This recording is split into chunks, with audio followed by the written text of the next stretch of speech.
नमस्कार सबैजनालाई टिएससिएन PSC YouTube च्यानलमा हजुरहरूलाई स्वागत गर्न चाहन्छु। सदाझै आज पनि 2078 वैशाख 29 गते बुधबारको गोरखापत्र ज्ञानसागरमा प्रकाशित वस्तुगत प्रश्न उत्तरहरू लिएर आएकी छु। लोकसेवा, शिक्षक सेवा तथा विभिन्न संस्थानहरूले लिने परीक्षाका लागि यो भिडियो अति उपयोगी हुनेछ। वस्तुगत प्रश्न उत्तर। प्रश्न नम्बर 1, 2077 चैत 30 को मन्त्री परिषद बैठकले 7वटै प्रदेशमा पर्ने गरी कतिवटा स्मार्ट सहर निर्माण गर्ने निर्णय गर्यो? 12वटा। नयाँ बन्ने स्मार्ट सिटीहरू। प्रदेश नम्बर 1 धनकुटा र गौरीगञ्ज, प्रदेश नम्बर 2 रौतहटको मौलापुर र चन्द्रपुर, बागमती प्रदेश काभ्रेको काभ्रे भ्याली र भक्तपुरको गुन्डु, गण्डकी प्रदेश वालिङ, लुम्बिनी प्रदेश लुम्बिनी र तुलसीपुर, कर्णाली प्रदेशको दुल्लु, सुदूरपश्चिम प्रदेशमा भीमदत्त र अमरगढी।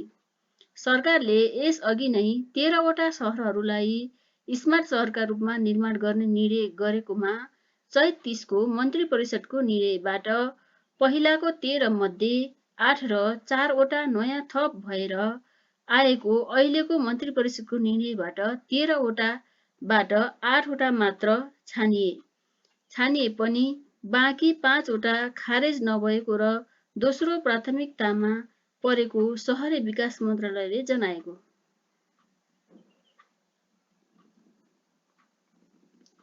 प्रश्न नम्बर 2, सर्वप्रथम सगरमाथाको चुचुरोमा पुग्ने पहिलो आरोहीद्वय तेन्जिङ नोर्गे शेर्पा र एडमन्ड हिलारीको सम्झनामा तेन्जिङ हिलारी मेमोरियल पार्क कहाँ निर्माण गरिएको छ? जिरी दोलखा, 2078।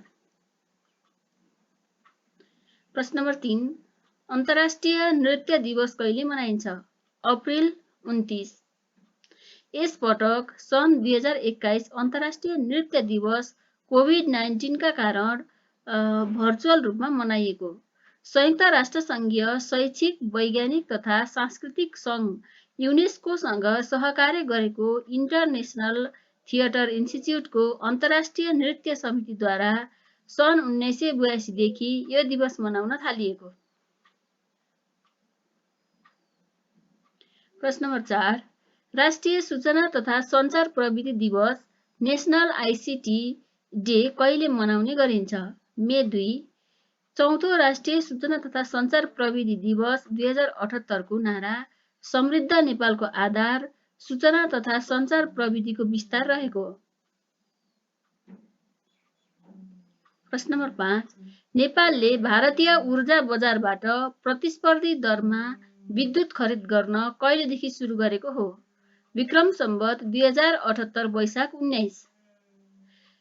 सम्झौताका आधारमा मूल्य निर्धारण गरी भारतबाट विद्युत किन्ने गरेकोमा नेपाल विद्युत प्राधिकरणले भारतीय ऊर्जा बजारबाट डे अहेड विधि अनुरूप प्रतिस्पर्धी दरमा सोझै विद्युत खरिद गर्न सुरु गरेको। यो एक दिन अघि नै खरिद र बिक्री दर अनि परिमाण सुनिश्चित हुने डे अहेड बजार हो। प्राधिकरणले पहिलो दिन वैशाख 18 गते राति 12 बजे 200 देखि 250 मेगावाटसम्म विद्युत भारतीय ऊर्जा एक्सचेन्ज मार्फत खरिद गरी ढल्केबार मुजफ्फरपुर अन्तर्देशीय प्रसारण लाइन मार्फत आयात गरेको। प्राधिकरणले 2 साता पहिले भारतीय ऊर्जा एक्सचेन्जको सदस्यता प्राप्त गरे, सँगै यसका लागि प्रक्रिया अघि बढाइएको थियो।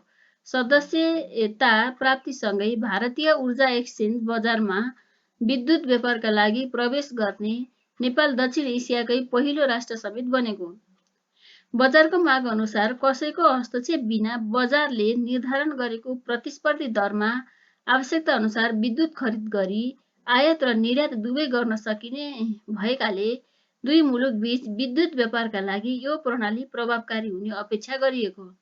साथै भारतीय ऊर्जा एक्सचेन्ज मार्केटमा नेपालले पहुँच प्राप्त गरेकाले भारत हुँदै बङ्गलादेशसम्मको विद्युत व्यापारका लागि समेत यसबाट सहजता हुन सक्ने जनाइएको। नेपालले दिएको मूल्यभन्दा बढी दिएर अरूले नै लैजान पनि सक्ने भएकाले कतिपय अवस्थामा बढी मूल्य तिर्नुपर्ने वा माग बमोजिमको विद्युत प्राप्त गर्न असमर्थ हुने स्थिति पनि सिर्जना हुन सक्ने। त्यस्तो अवस्थामा सधैँ सस्तोमा किनेर महँगोमा बेच्न पाइने अवस्था नरहन सक्ने।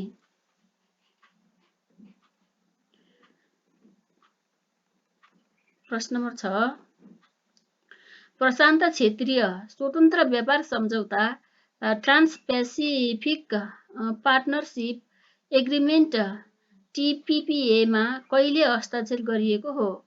सन् 2016 फेब्रुअरी 4। न्युजिल्यान्डको राजधानी अकल्यान्डमा भएको हस्ताक्षर समारोहमा 30 बुँदे बडापत्र जारी गरिएको। बौद्ध धर्मसँग सम्बन्धित प्रमुख 4 धाम कुन कुन हुन्? लुम्बिनी, बोधगया, सारनाथ र कुशीनगर। क्रमशः जन्मस्थल, बुद्धत्व प्राप्ति, प्रथम प्रवचन, निर्वाण प्राप्ति। प्रश्न नम्बर 8, सरकारले सवारी चालक अनुमति पत्र लाइसेन्समा स्मार्ट कार्डको व्यवस्था कहिलेदेखि गरेको हो? विक्रम सम्वत 2072 मङ्सिर 14। प्रश्न नम्बर 9, नेपाल टेलिकमद्वारा टेलेक्स र आकाशवाणी सेवा कहिलेदेखि बन्द गरिएको हो? विक्रम सम्वत 2065 पुस 17। प्रश्न नम्बर 10, सहरलाई कुरूप बनाउने गरी राखिएका होर्डिङ बोर्ड, पोस्टर लगायतका सामग्री हटाउने निर्णय सरकारले कहिले गरेको हो? विक्रम सम्वत 2076 पुस 10। प्रश्न नम्बर 11, विश्वकै ठूलो मानव जमघट कुम्भ मेला कहाँ हुने गर्छ? भारतको इलाहाबाद।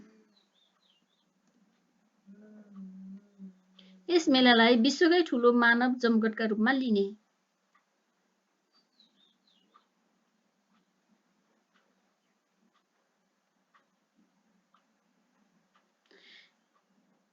गरिन्छ।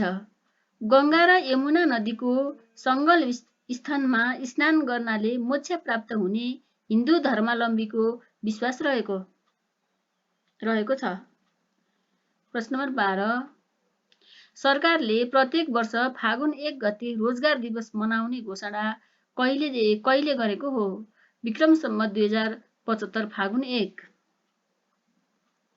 प्रश्न नम्बर 13, एसिया कोअपरेसन डायलग एसिडीको स्थापना कहिले गरिएको हो? सन् 2002 जुन 18। नेपाल सन् 2016 मार्च 10 मा एसिडीको सदस्य बनेको। हाल एसिडीमा नेपाल सहित 34 राष्ट्र रहेका। प्रश्न नम्बर 14, असंलग्न आन्दोलन एनएएम मा आबद्ध सार्क राष्ट्र कुन कुन हुन्? सबै 8 राष्ट्र।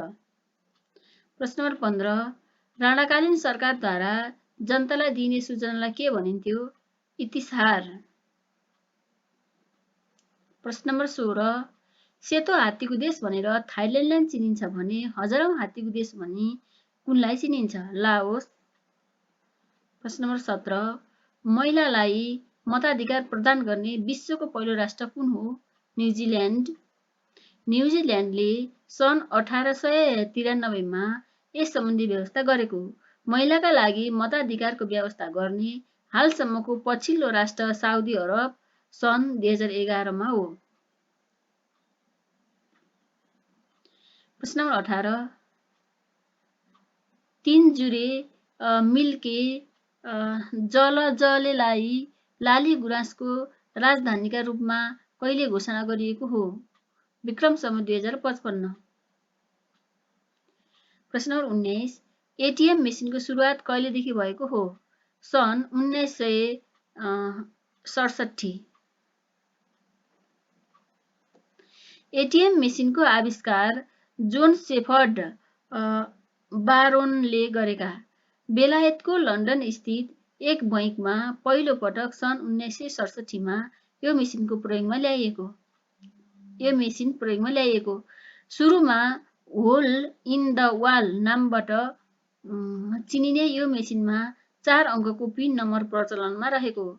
नेपालमा पहिलो पटक हिमालयन बैंकले एटिएम प्रयोगमा ल्याएको।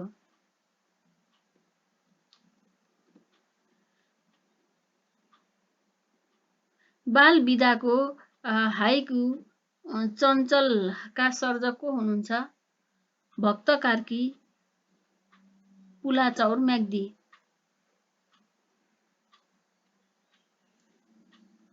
प्रश्न नम्बर 21 केन्द्रीय तथ्याङ्क विभागले 2078 वैशाखमा प्रकाशित तथ्याङ्क अनुसार आर्थिक वर्ष 2077-78 मा नेपालको आर्थिक वृद्धि दर कति हुने प्रक्षेपण गरेको छ?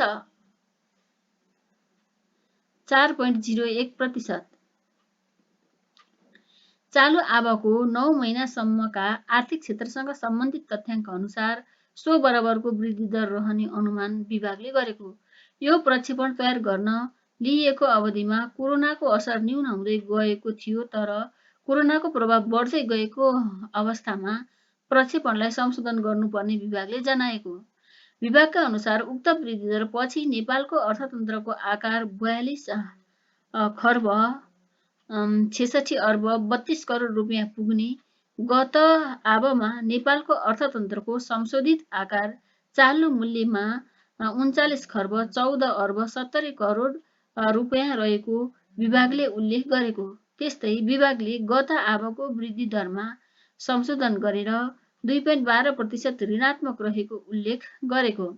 यसअघि विभागले 1.19% मात्र आर्थिक वृद्धि दर ऋणात्मक रहने अनुमान गरेको थियो।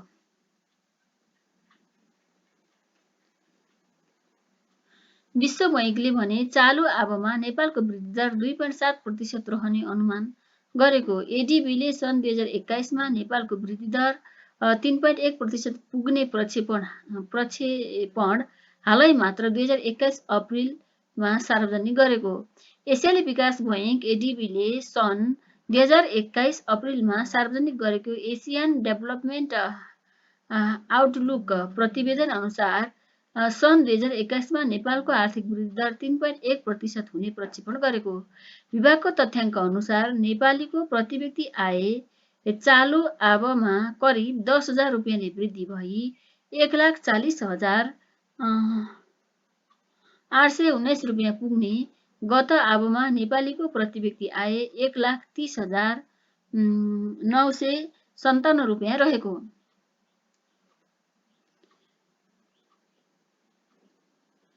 प्रश्न नम्बर 22 हाल नेपाल लगायतका क्षेत्रमा रहेको प्राचीन सागरलाई के नामले चिनिन्थ्यो? तेथिस सागर। प्रश्न नम्बर 23 आफ्ना सदस्यको मृत्यु भएपछि बसाइ सर्ने विशेषता भएको जाति कुन हो? राउटे।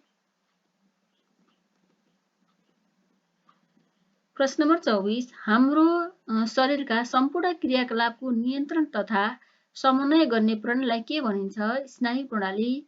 कुन पारिस्थितिक पद्धतिमा जीव पिण्डको पिरामिड ठाडो हुन्छ? स्तरीय पारिस्थितिक पद्धति टेरेस्ट्रियल इकोसिस्टम। प्रश्न नम्बर 26 राष्ट्रिय प्राकृतिक संरक्षण कोषको स्थापना कहिले भएको हो? विक्रम सम्वत 2039 कार्तिक 3। प्रश्न नम्बर 27 गोरखापत्रको प्रकाशन कहिलेदेखि सुरु भएको हो? विक्रम सम्वत 1958 वैशाख 24।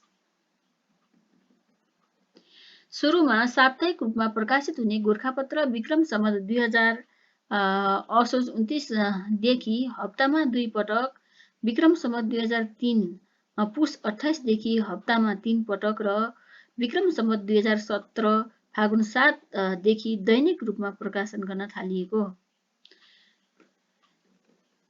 प्रश्न नम्बर 28 नेपाल चलचित्र संस्थानद्वारा निर्मित पहिलो चलचित्र कुन हो? मनको बाँध।